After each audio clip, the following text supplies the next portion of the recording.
अर्जुन की युद्ध। हनुमान अर्जुन का युद्ध बड़ा बढ़िया सुने के मिलल। घमंड हो गल हर अर्जुन के, पहचान नहीं पाए हनुमान जी को। एक बार और घमंड अर्जुन के भैल। आज जब जब घमंड भैल तब तब कहीं न कहीं घमंड टूटल। हमरे भैया कलन कि बिरहा बीरस का गावा, वो लोरकी खंड का गावा, लेकिन बिरहा का मुखड़ा बिगड़ जाला तो आनंद बिगड़ जाला। एक बाद आप लोगों के लोरकी खंड चाहे जवन खंड का बात तवन गा दे, लेकिन एक मौखिक बिरहा सुना।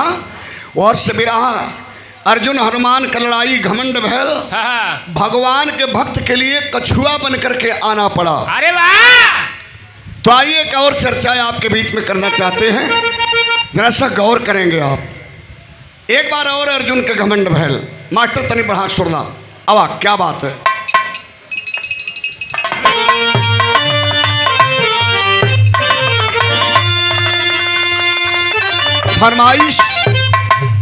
फरमाइश बड़ा बिजोड़ बिरहा का भैया मेरे कैलन नेवरापुर का लोहा।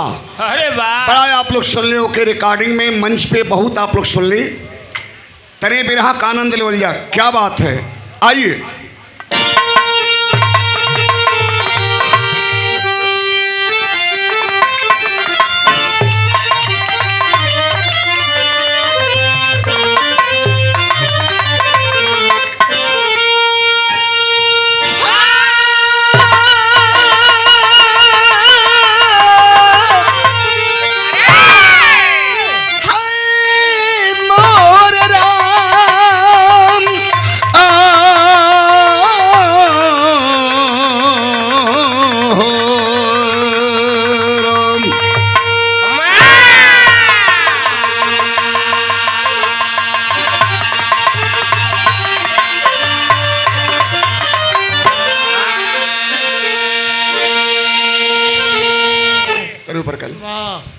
ऊपर कर दा कसौटी पे दा एकदम मिजाज में।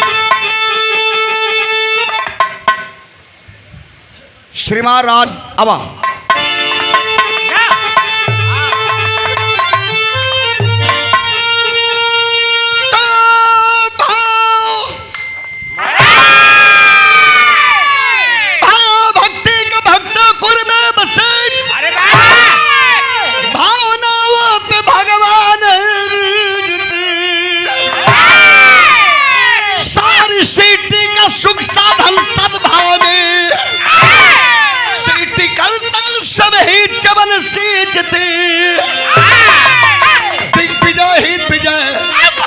लेकर विजय करते टंकार गंगे के ललकारते। अंश बहुतों ने बाधा मगर व्यर्थ था, पार्थ संगरण में हर द्वार सब हारते।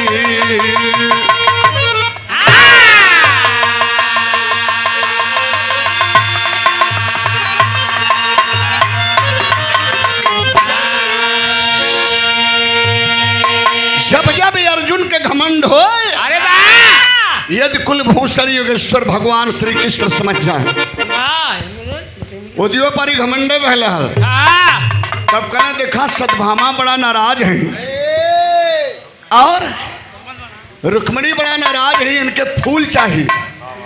चल जा केदली बने में फूल लेके आवा, वहां के बानर होई। घमंड मत करिहा, प्रेम से मांग लिया फूल मिल जाई। एक बार और एक बार घमंड भैल पीरी अर्जुन के। अरे वाह! कौने बात का न रही तो लड़ाइया नहीं जीतल गई हो। अरे वाह! हमारे बदौलत लड़ाई जीतल गई। तजेहर से अर्जुन आवे चले ते बाह फुलावत चले। हम हई ना ऐसा ही अर्जुन बाह फुलावत चले। भगवान समझ गए कि फिर इनके घमंड हो गए। कले आओ आओ पारथ, तुम जैसा वसुधा पर कोई वीर नहीं, वसुधा वीरों से खाली हो गई। कहला अर्जुन कि बस बस बस, अरे वाह! हमरे अधीन रहेला, हमरे मन के बात समझ गिला। अरे वाह! भगवान के लेकर पता कैसे लगी? कि तो ही हुआ कि कोने तरे में का ठौर कहीं बचल हुआ बाबा कना कोई हो नहीं मन चाहे जैसे वैसे पता लगा ला भगवान तुरंत कहे अरे वाह एक पैगाम लिख रहा हूँ और एक लड़ाकू घोड़ा के गले में बांधेंगे बाबा जो घोड़ा को पकड़ेगा बाबा लड़ाई 3 से 20,000 युद्ध की होगी। छोड़ दिया गया घोड़ा बाबा जो पकड़ेगा लड़ाई 3 से 20,000 युद्ध की होगी। घोड़ा दौड़ता गया भगवान पीछे से रथ हाँक रहे थे बाबा उसी रथ पे अर्जुन गांडीव लेकर बैठे थे। लोग पकड़ते गए लड़ाई 3 से 20,000 अर्जुन की होती गई और विजय श्री कदम 20,000 अर्जुन की चुमती गई। 9 दिन बीतल एक को वीर ना टिकल है। 10वें दिन भगवान सवेरे में तैयारी करता है अर्जुन बगलिए से होने लगल है का दौड़ावत हबे मतलब का जब हमारे सामने कोनो टिकते ना हुआ तब भगवान कन्हैया कहे अर्जुन आज लास्ट हो यूं मानो फर्स्ट या लास्ट आज आखिरी दिन है। भगवान कौनी नगरी में घोड़ा घुमा दिले अर्जुन वाला आज मास्टर बात लिखल गई बिरहा में कैसे दो अरे मोर धज नागरिया में मोर धज नागरिया में मोर धज कलाल हो करके धारा घोड़ावा के अब या करके धारा घोड़ावा के खैली बाबा हो या करके धारा घोड़ावा के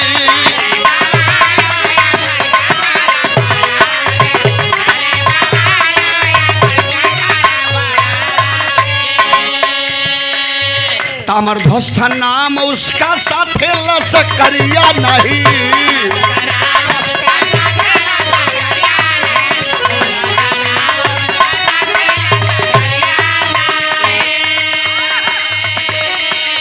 ललकारे अर्जुन लेकिन छोड़ा है रसरिया नहीं।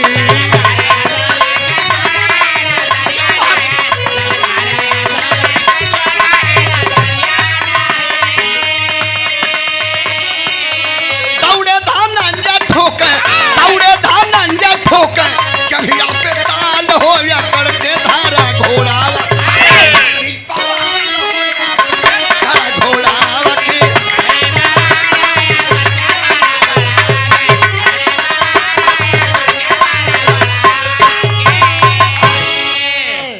आरबी स्टोन के नगरी में भोनू यादव भैया बेलखरा से 100 रुपये का घोड़ा के घुमा दिलन। गौवा में जब घोड़वा प्रवेश कैलस छोटा छोटा लड़का है प्रमोद कुमार का खड़पा पर खेलत है ना खड़ंजा पर। अच्छा घोड़ा का बेग जितना रहा कड़पड़ कड़पड़ कड़पड़ कड़पड़ कड़पड़ कड़पड़ कड़पड़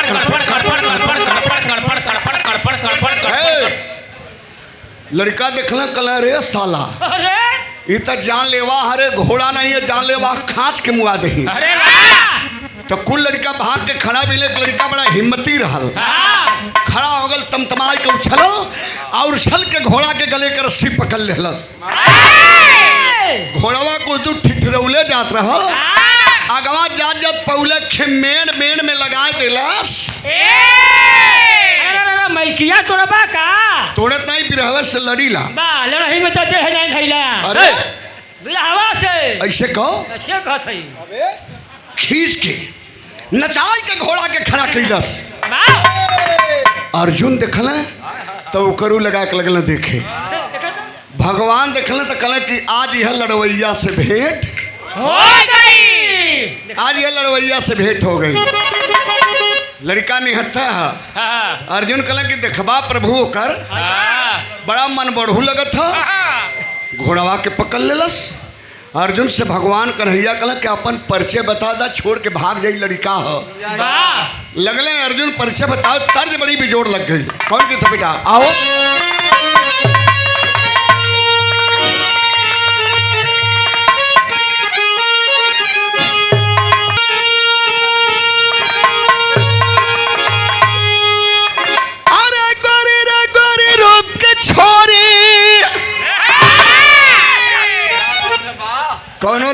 के छलकत जवानी रहल। अरे वाह कोनो नया लड़का देखलस हाँ। तो वह कहले रहल क्या बेटा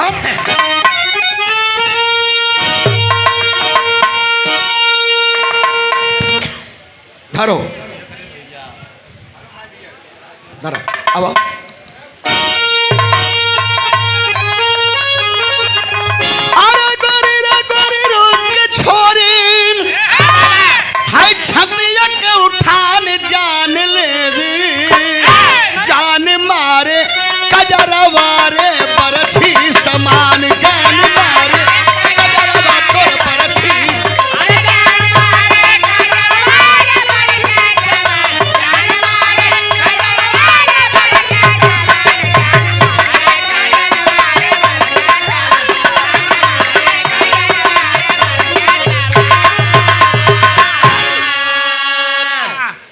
कहला दोहरा भर के टाइम ना हो मजा आज ही बिरहवे में दे बेटा आओ तो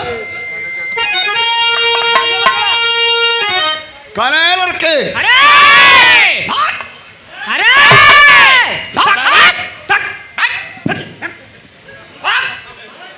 इनकर बात है कहना भाग जाओ जान बचा के भाग जाओ बेटा भाग जाओ कैसे कला मास्टर अरे भाग जब जान बचा के अरे भाग जब जान बचा के चलिन से खिसान जान ली सबनवारे होई पिरान जान ली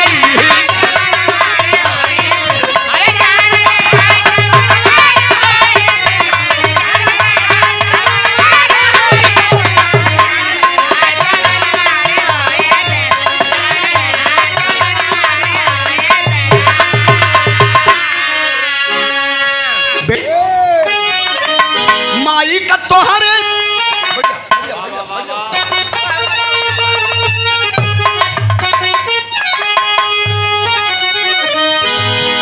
काला अर्जुन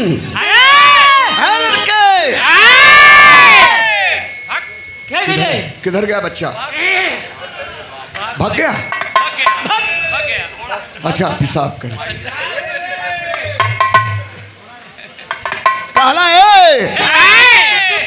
माई का तोहरे उजर जाई गोदिया बाबू का तोहरे उजर जाई गोदिया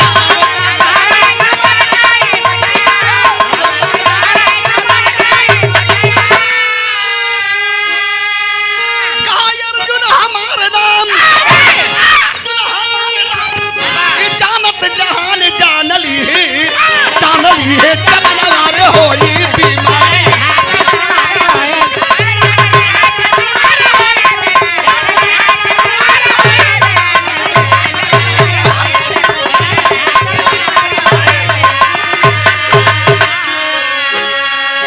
चौकी तक टोटल आप लोग क्षमा करिए टूटी ना मर्दा धंस गिल दो हाथ नीचे का था टूटी ना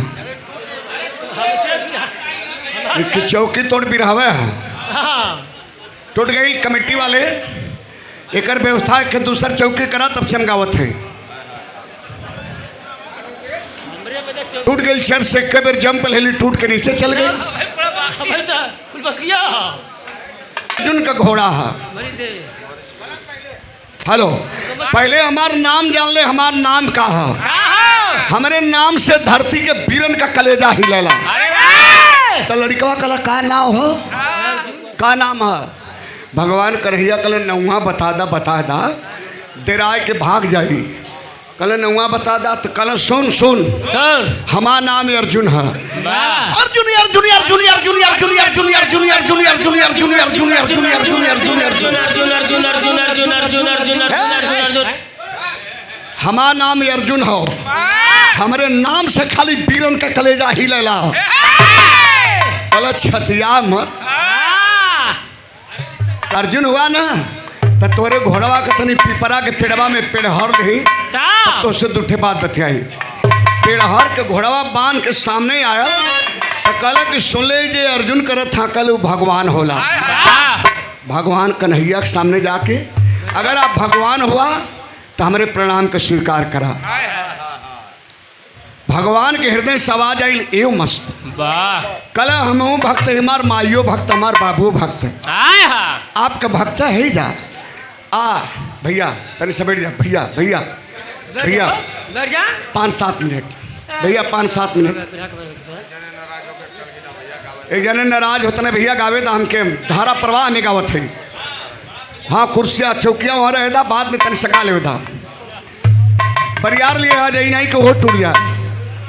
जब टूटे लगे तो कई थे टूटे ले सिर करैया में 7 थे टूट गई ले कई मंच पर। जंगल सबसे ज्यादा तो है गौला। चंदन में आपके नमन प्रणाम सभी हम प्रणाम। ए बाबू ए कौन कव्वाली है आवा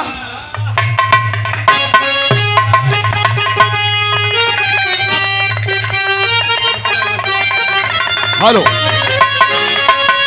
करबला के जंगे मैदान में तमाम मुसलमान कत्लेआम हो गए। जब नमाज का वक्त हुआ तो हसन हुसैन नहीं हसन घायल मुसलमानों को हिम्मत दे रहे हैं। बाबा क्या हिम्मत दे रहे बाबू आओ। अरे उठो मुसलमान नमाज पढ़ लो। टोपिया लगा ली का टोपिया लगा ली का चूँकि कव्वाली गजल नात कथा जब एक बात आवल ततनी हम कव्वाली टोपी लगा कर गाते हैं। और वो भी टोपी हिंद के राजा अजमेर के ख्वाजा हिंदे बली सरकार के दरबार की है। एक साल में 7-8 बार 9 बार जाता हूँ हिंदे बली सरकार के दरबार में और उस आस्थाने में भी कव्वाली गाने का मौका सौभाग्य हमें होता है। अरे वाह दो लाओ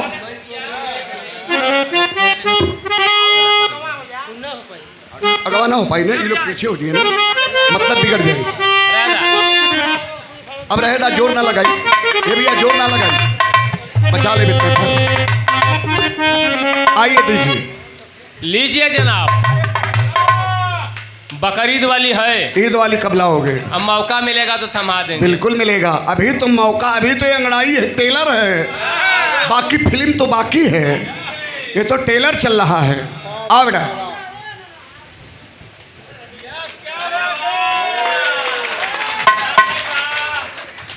बड़े बुजुर्गों का मैं एहतराम करता हूँ। बड़े बुजुर्गों का मैं एहतराम करता हूँ। मेरा वसूल है पहले सलाम करता हूँ। बड़े बुजुर्गों का मैं एहतराम करता हूँ। मेरा वसूल है पहले सलाम करता हूँ।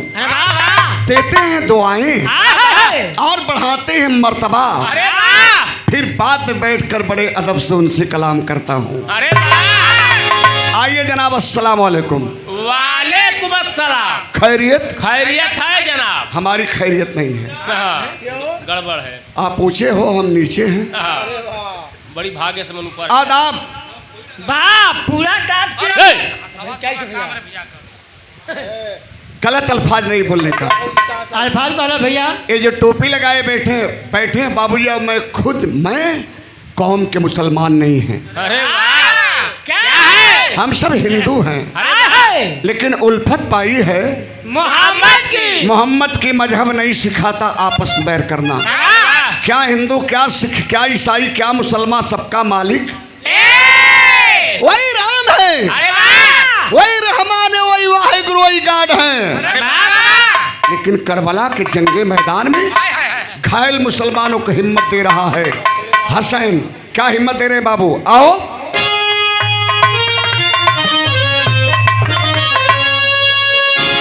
अरे उठो मुसलमान नमाज पढ़ लो। अरे उठो मुसलमान नमाज पढ़ लो अभी मेरा सर कटा नहीं है।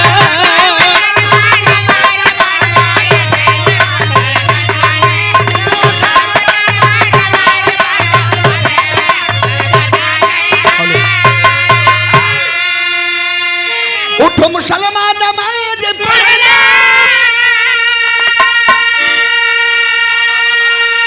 अरे अभी मेरा सर कटा नहीं है। हुसैन ने जो दिया शहादत और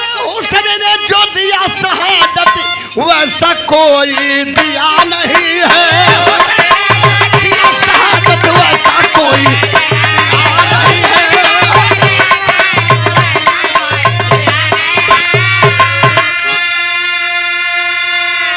टोपी कलर बदल जाएगी। अरे वाह तोहार कलर कब बदली इन्हें बदली अरे यार काला को काला ना समझो, काला सब में आला है। काली पतली काला सुरमा वो माय डियर आंख में रहने वाला है। अरे वाह वाह वाह वाह रे माय डार्लिंग वाह ए मिजाज खराब ना हो। लेकिन लड़कवा ललकारा था अर्जुन के, बिरहा का मेन पॉइंट था वो। ललकार के कलाकार बेटाओ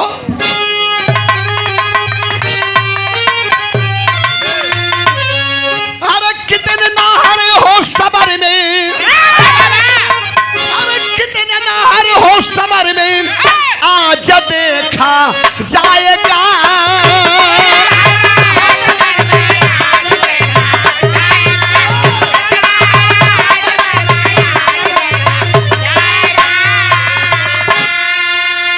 कितने नाहर हो सबर में, अरे आज देखा जाएगा, अरे आज देखा जाएगा। राम जाने कौरड़ में, अरे राम जाने कौरड़ में फिर गति को पाएगा।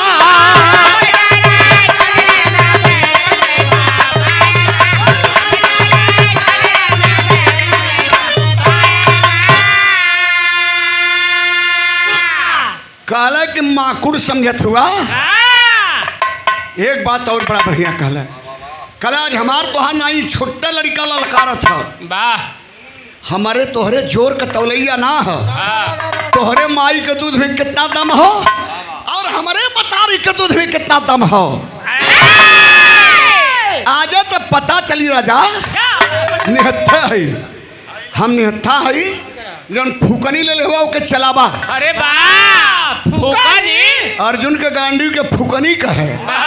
कैसे का मास्टर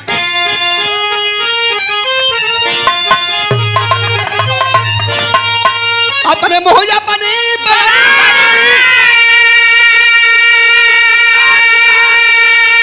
अरे रास है आती नहीं, संभालो या बनी कांडी, अरे संभालो या बनी कांडी, वरना मुंह की खाएगा।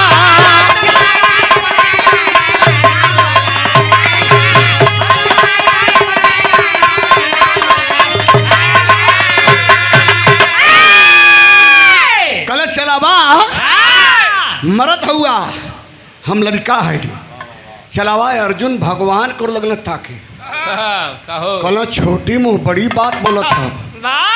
कल की भगवान कल की अर्जुन हुआ दूसर हुआ 10 दिन से बड़ा मारा तला उल्टा तला। एक लड़का जो उल्टा था अर्जुन हुआ कि खूनवा पानी हो गया और तब से निकाल के तर्क से थी जो ही खिंचला भगवान कले कि मारा कट के उधर आजा हवा में। अरे भाई जब कहला तो तेरी लगल बेटा बढ़ल बढ़ा लो हिट हो गल बढ़ाओ। अरे धरती पे हाहाकार मच गया, बिस्तर विशुद्धों में कर बैठा फुफकार।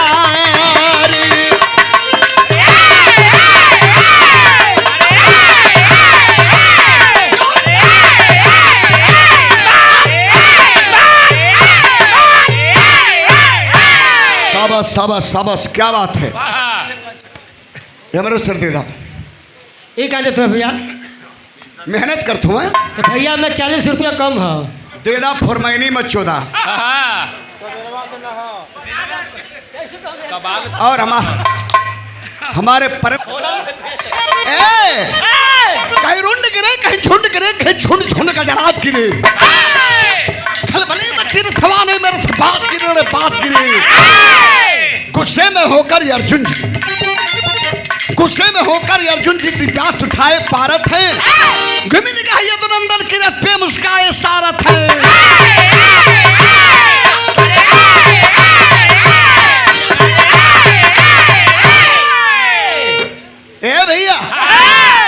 अर्जुन बाण पर बाण मारत हुआ, चेतनी अर्जुन का बाण आवे लइकवा कैच कैले, मालूम का करे, उछल आ उछल के पकड़ ले, उछल आ उछल के पकड़ ले, छलांग लगावा अर्जुन का बाण आइल यूं आइल अब यूं उछल उछल के कैच कर लेलस। तब कहम एक बोझा बाण अर्जुन का लपेट के पहले अर्जुन के तर्कस में मात्र एक बाण, वो दिव्यास कले अब का मारी, अब ते तरी बाण मरले है कट के अंदर चल गई, कई पुरुषा गड्ढा हो गई भीतर की कट के, लेकिन जब तकल तो हंसत रहा, कले बा अर्जुन बा बड़ा मेहनत कैला मालिक, कितना मरले हुआ पकड़ के धैले ही अब ले जा, एक को बाण कम नहीं है। तब तक अर्जुन गुस्सा में लाल उठा के जब ही दिव्यास खिंचल, जब ही दिव्यास खिंचल आ तबले हाथ जोड़ लेलस,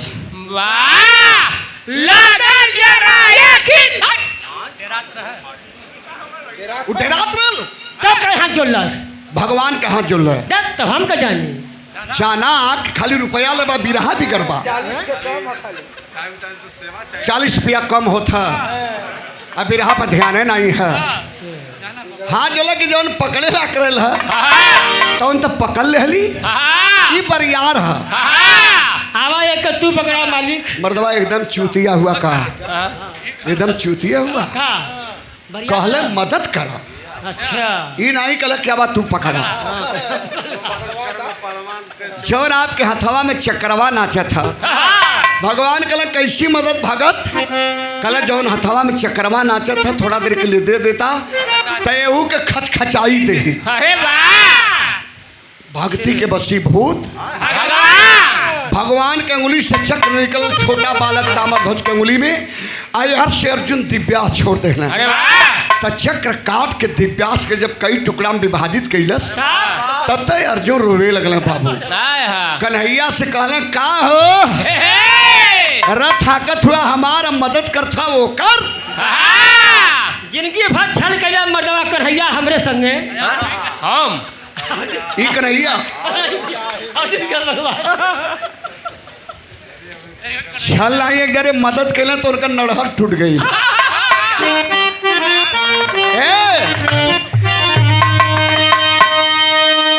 मठगड़वा घाट स्वामी जी के दरबार में बिरहा के वह कलाकार जो अपनी मौत को बताए, स्वामी दर्शनानंद स्वर्गीय रामदेव गुरु जब आखिरी पल हले जीव का, जीव जब पिंजरा छोड़ के निकले वाला रहल, भैया बोला मत हो ए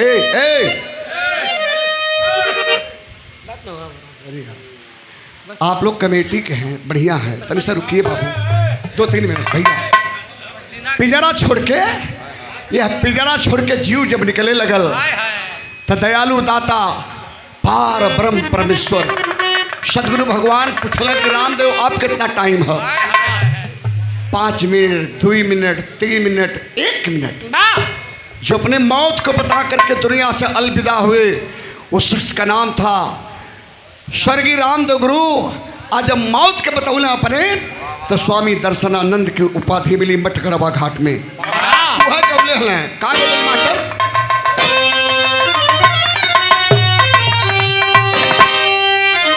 दारा भैया सुन बलिलार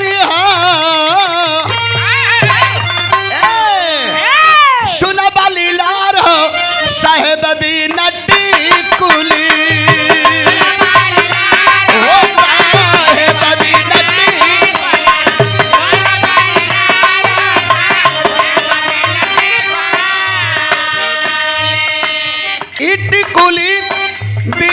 कोई पावे रामा, हिटिकुली मिले स्वामी दरबार हो साहेब बिना की कुली, सुना हो साहेब बिना की कुली।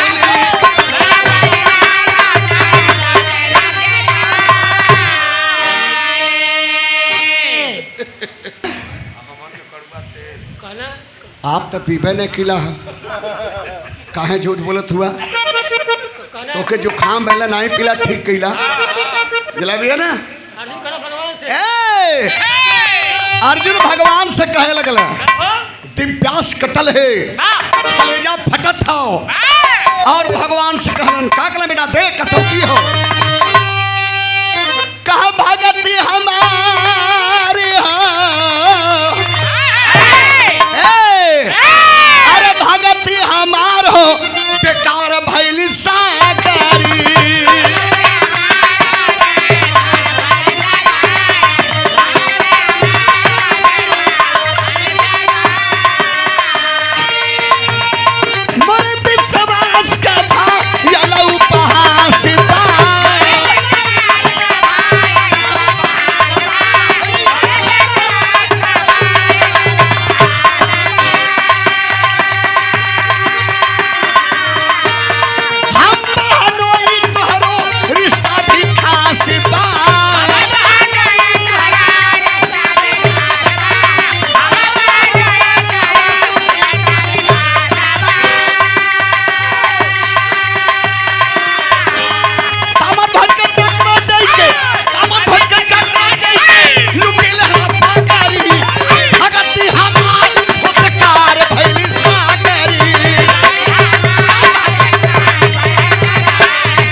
झूठे परेशान हुआ उनसे परिचय हो। तो वो हमार भक्त है, भक्त हो हमार भक्त हो, उसे कुछ ओकर बाबुओ भक्त हो, माइयो भक्त है। अर्जुन कहले सुना सुना सुना वो खाली भक्त है ना, हम तोहार भक्त भी है और रिश्तेदार भी है।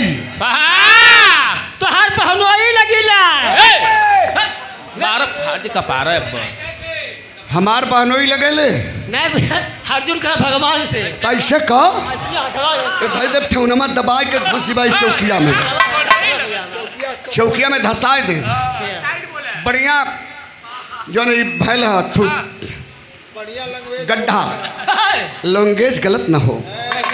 कहले अर्जुन तोहार रिश्तेदार में तोहार बहनोई भी लगिला और खाली भक्ते लगला, अगर हमसे बड़ा भक्त हो तो अगरे भक्ति के परीक्षा लेके दिखा दा। भगवान कले तुरंत हम साधु बन जाते ही तो हमार चेला बन जाए, लेकिन हम जौन फैसला करब ओके मनबा नहीं। तो सुना ये महाराज के बुला देती शेर बना देती, वो है असली फैसला करी है। ये महाराज बन गए शेर, अर्जुन बन गए चेला, भगवान कन्हैया बन गए साधु। तीनों देवता चले हैं आज एक भक्त के दरवाजे पर परीक्षा लेने के लिए। एक पर्दा बढ़ाओ बेटा, बढ़ा लो, डायरेक्ट बढ़ाओ, आओ।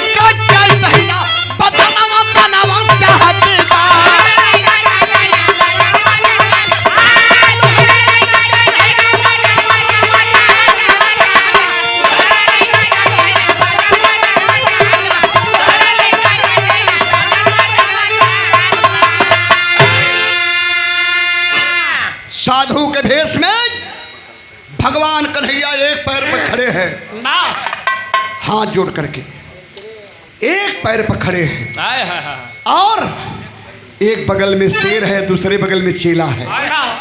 आवाज देने लगे कोई है महल में तो बाहर आ जा। एक भूखा प्यासा ब्राह्मण आया है, वह लड़कवा जन अर्जुन से लड़ल हल तामर ध्वज, वही के बाबू का नाम रहा राजा मोरंग ध्वज। पूजा करतना महल में बाबू, आप पूजा छोड़ के जब सामने अलन तो एक पैर पे के ब्राह्मण देवता खड़ा रहना। कल सरकार एक पैर पे, कल भूखा हूँ, भोजन कराएगा पानी पिलाएगा तो दो पैर पे हो जाऊँ। कल अवश्य भगवान दो पैर पे हो गए। कले मैं खाऊंगा, मेरा चेला खाएगा, वाह लेकिन मेरे साथ में एक शेर है, यह मांस खाता है। आज तुम्हारे दरवाजे पे भेड़ी बकरी अब तक बत्तख मुर्गी मुर्गा का नहीं, हाँ मनुष्य के मांस खाएगा, वो भी कोई और नहीं, हाँ तुम्हारे बेटे की मांस खाएगा, बोलो वो भी पूरा नहीं रे राजा, सिर्फ दाहिनांग का। हाय हाय राजा के पैर के नीचे का धरती खिसक गई, हलक सूखे लगल। एक कई बेटा है सरकार, दहिनांग बायांग दोनों एक में जुड़ल है, ये अलग कैसे हुई, कैसे अलगे हुई सरकार, तब बताओ तो का बाबू आओ। आया अपने हाथे यारा लेके चीरा राजा रानी हो, आओ याद रह तीनों के नैन से गिरा न तनिको पानी हो। महल में जाओ, अपनी दुल्हन से कहना नहा कर श्रृंगार कर कर नया कपड़ा पहन लेगी, नया वस्त्र पहन लेगी, अपने बच्चे को नहला करके पहना करके लेकर के आवे, व्रत रहे, कुछ खाए पिए ना। और तू एक काम कर कि लकड़ी चीरने वाला धारदार आरा लेकर आओ, बीच में बेटा खड़ा होगा, सर पे आरा होगा, एक तरफ माँ पकड़ेगी, दूसरी तरफ पिता पकड़ेगा, चीर करके दो टुकड़ा करेंगे, दाहिना अंग शेर खाई, बायां अंग व्यर्थ जाई, लेकिन याद रहे रे राजा, आरा चलाते समय मतारी बाप बेटा तीनों के आंख से अगर एक बूंद आंसू छलक जाई तो का हुई, नहीं तो लौटी सरव मोर भावनावन तनावन चाहत बा, और राजा रानी स्वीकार पतनावन तनावन चाहत बा।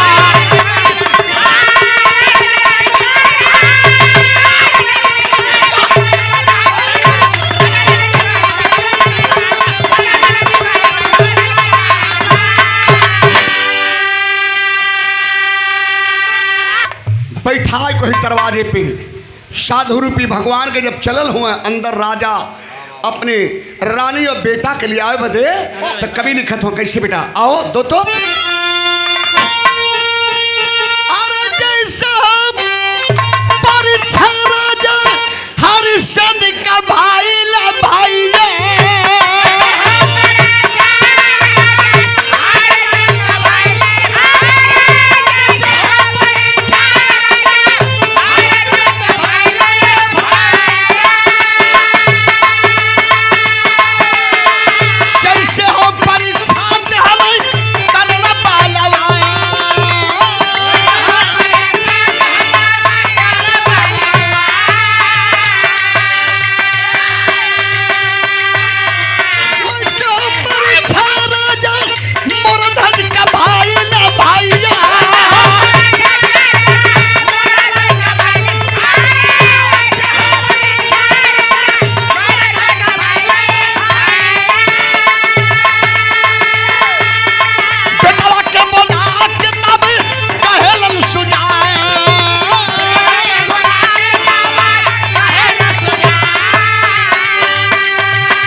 आंगन में राजा पहुँचलन, ये भैया माई के अचारा के नीचे बैठ के भरल कटोरा का दूध बचवा पिए जात हुए, अचारा सहावा दे दे के माई हमार ठंडा कर दहली,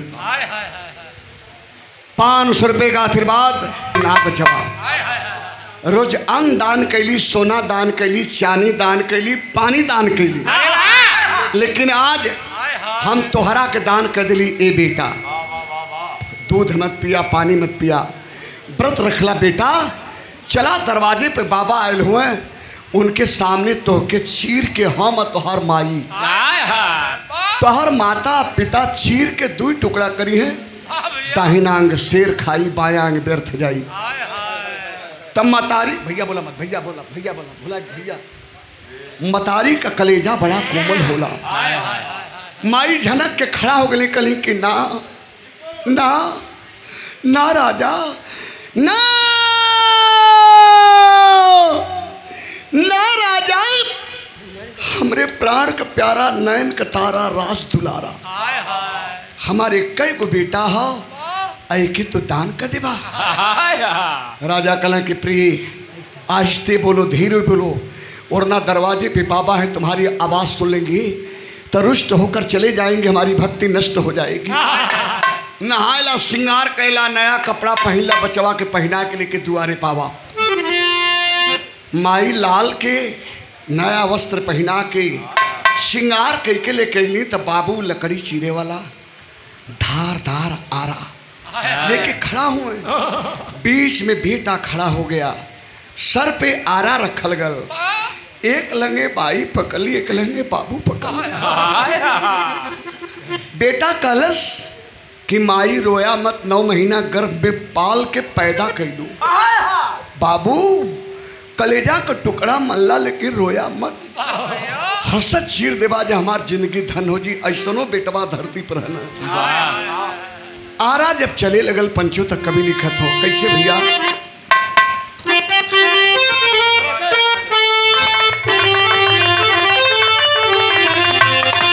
अरे हथवा में आरा लेके चिरा राजा रानी भाई,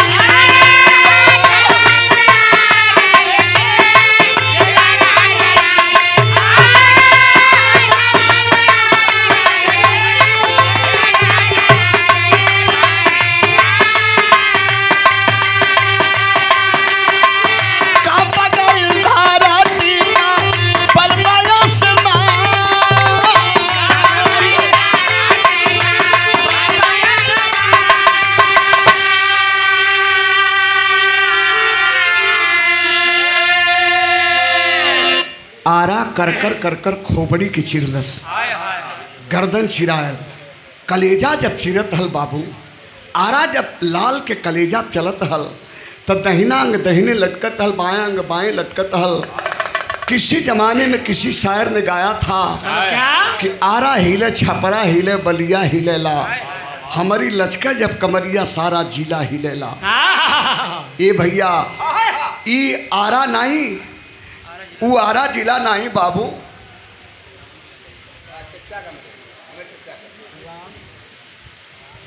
ई आरा जन माई बाबू लाल के कलेजा चलाओ तना। आरा हिले, छपरा हिले, छपरा जिला ना हिले तो लो भैया, जौने छपरवा के नीचवा खड़ा होके माई बाबू अपने कलेजा के टुकड़ा के कलेजवा पर जब आरा चलाओ तना, तो छपरो हिलत रहल। बलिया हिलेला, बलिया जिला नहीं हिलता बाबू। रानी जब लटक के अपने लाल के कलेजा पर आरा खींचे, तो रानी के कनवा का बलियो हिलत रहल, कान का बाली हिलत रहल, हमारी लटका जब कमरिया, धरती डगमग डगमग आसमान थर्रात रहल। आरा जब ही कलेजा के चीर के तनी सा और नीचे गल, तब तक घटना का घटल का अरे बचवा के अखिया से आंसुआ टपकली बा,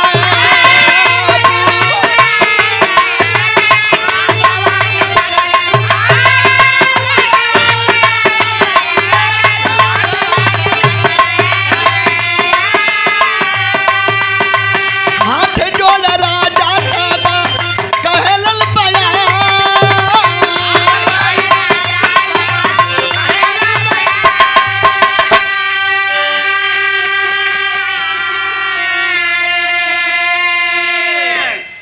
आरा कलेजा के चीर देहलस। थोड़ा सा और बाकी रह गल चीरे के, तब तक लाल के आंख से एक बूंद आंसू छलक गई। बाबा का शर्त हो कि मतारी बाप बेटा तीनों के आंख से एक बूंद आंसू चू जाई तो चीरल मांस व्यर्थ हो जाई। वाह एक बूंद आंसू चूगल बाबू, न माई देखली न बाबू देखना, न अर्जुन देखला न यमराजा देखला, देखल के साधु रूपी भगवान श्री कृष्ण। छोड़कर आसन खड़े हो गए, बंद कर दे राजा आरा मत चला। रोक दे! अरे राजा आरा का बेग रोक दे, देख तेरा बच्चा रो रहा है रे, तेरा लाल रो रहा है। कहा था ना मैंने कहा था ना कि मतारी बाप बेटा तीनों के आंख से आंसू छू जाएगी तो शेर नहीं खाएगा। तूने चीर भी दिया, तेरा बच्चा रो भी दिया। आरावा वही कलेजवे पर छोड़ के बाबू हट गई न, माई पकड़ के काट हो गई। आय के जौन दहिना टुकड़वा रहल, जौने के शेरवा खाए के रहल, वही के बाबू देखे लगल। तब पलकिया का पपनियों ना भीगल है। घूम के आय के बाई आँख के जब देखे लगल तो ये बाबू एक बूंद आंसू ही पलक का पपनी भेवले रहल। राजा कहला का बच्ची, का लाल, कहला कि रोया मत लेकिन तू खुद रो देला। बच्चे के रूह से एक आवाज आई अपने पिता के लिए, बाबू बाबू वो ना रो था, बाबू वो ना रो था जौन की बाबा के काम ही आई। रोत तो वो हो जौन व्यर्थ जात हो, आंसू चुअल है लेकिन बाई आंख से। यही बदरो था कि कामे ऐली त आधा, तो जौन कामे आई जौने के शेर खाई वो हंसत हो। आए बाबू जौन व्यर्थ जाई वह रोत हो। जाके बाबा के बता दा, बाबा मान जाई है। आरा पकड़ के रानी कलेजे पे खड़ी हैं और राजा मोरंगध्वज साधु रूपी भगवान श्री कृष्ण के पास पहुँचे। कहलन की बाबा एक ठे बात बताई, एक लाल अल्लाह चीर दिली करे जवा ना मानत। कहता तो एक बात कही तो सरकार, कहले एक बात नहीं 1000 बात कहो लेकिन शेर मांस नहीं खाएगा। तब कहले कि आपका शेरवा हमारे दहिना लाल अंग, हमरे लाल का दहिना खाई न। कहला हाँ आंसू चुअल है सरकार, लेकिन हमरे लाल के, हमरे बच्ची के बाई आँख से, हमरे कलेजा के टुकड़ा के बाई आँख से चुअल है। कहले ठीक है तो 2 टुकड़ा कर दो और शेर को डाल दो। अइला राजा पकड़ लेना आरा, अब पकड़ के आरा रानी से कहले तनी साउर मेहनत कर दे तू तो 2 टुकड़ा हो जात। चीर के 2 टुकड़ा कह के बाया टुकड़ा वहीं छोड़ करके दाहिना टुकड़ा अपनी कलेजा के टुकड़ा का टुकड़ा दोनों पराने उठा के जब शेर के परोसे लगल तब कभी लिखा था पंचो बिरहा मेन क्लाइमिक्स में हो गल। कैसे लाल और हारमोनियम के बड़े सुंदर बाडी तक हम लोगों के सहयोगी सुंदर पुष्पहार सादर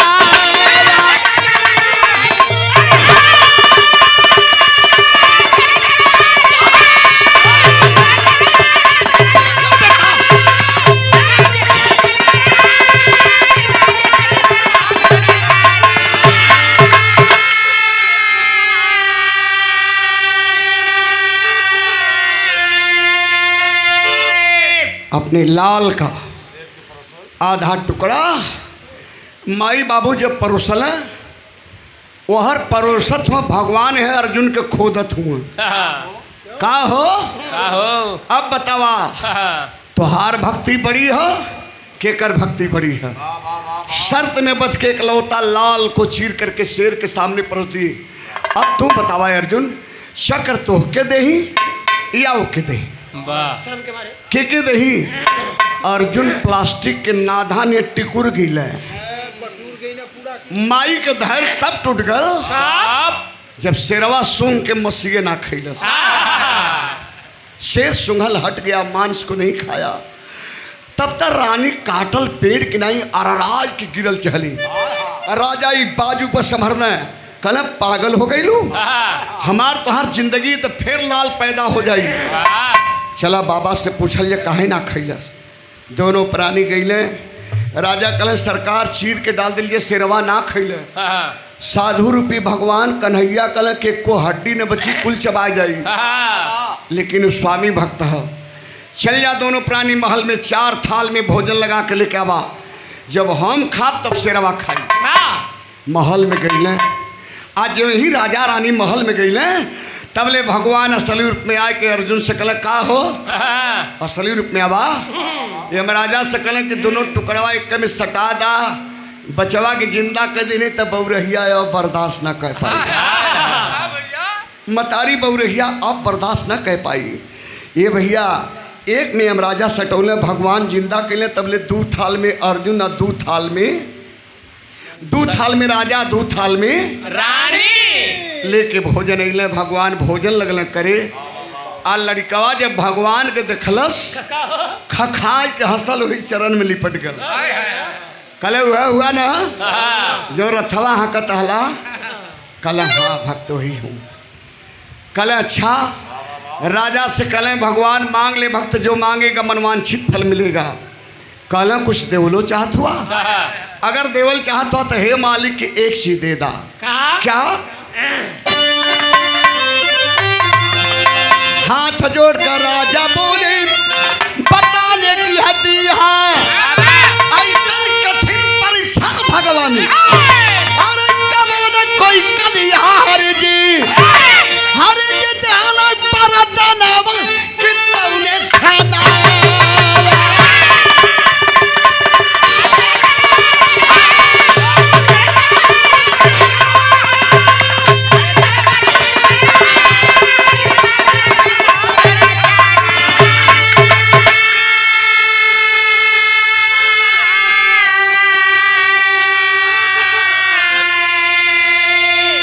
अर्जुन का घमंड वहां भी टूटल हल। और अर्जुन का घमंड जब भैल तब भगवान यहाँ भी एक भक्त के सामने तोड़े के पड़ने तय से कई बार अर्जुन के घमंड भल, अनेकों बार घमंड टूटल हो। आखिरी में कहना हो कैसे मास्टर। कुर्दिन मोहम्मद राम सेवक सिंह सुबदन की बानी कथन करें हरिद्वार संसी पूजन बेचू ज्ञान।